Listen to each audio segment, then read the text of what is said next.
اعوذ باللہ من الشیطان الرجیم بسم اللہ الرحمن الرحیم۔ جزیرہ خضرہ کے زیر عنوان امام زمانہ علیہ السلام کی توقیعات بحار الانوار سے بیان کرنے کا شرف حاصل کیا جا رہا ہے۔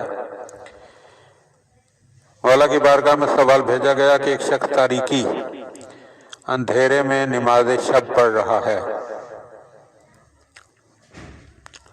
جب سجدے میں جاتا ہے تو غلطی سے اس کی پیشانی سجدہ گاہ کے علاوہ کسی اور چیز جیسے فرش پر پڑ جاتی ہے۔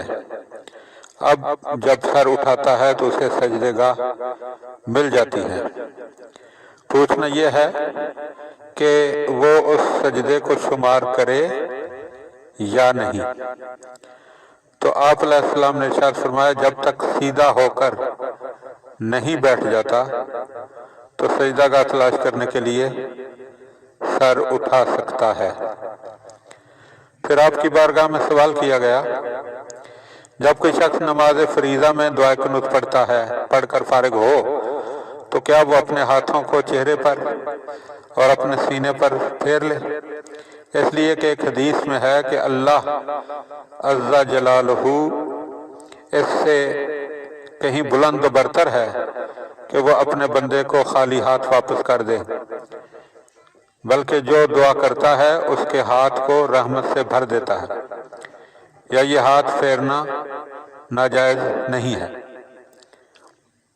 اس لیے کہ ہمارے بعض اصحاب کہتے ہیں کہ سر اور سینے پر ہاتھ پھیرنا نماز میں ایک زائد عمل ہے۔ تو آپ علیہ السلام نے جواب میں ارشاد فرمایا،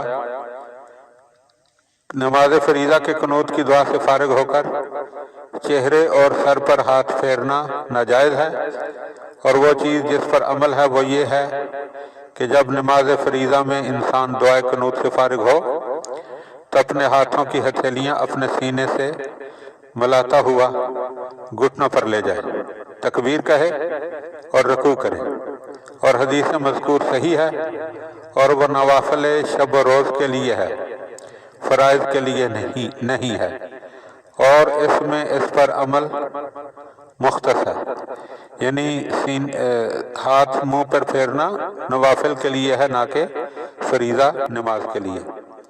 اللہم صلی علی محمد و آل محمد و عجل فرج آل محمد۔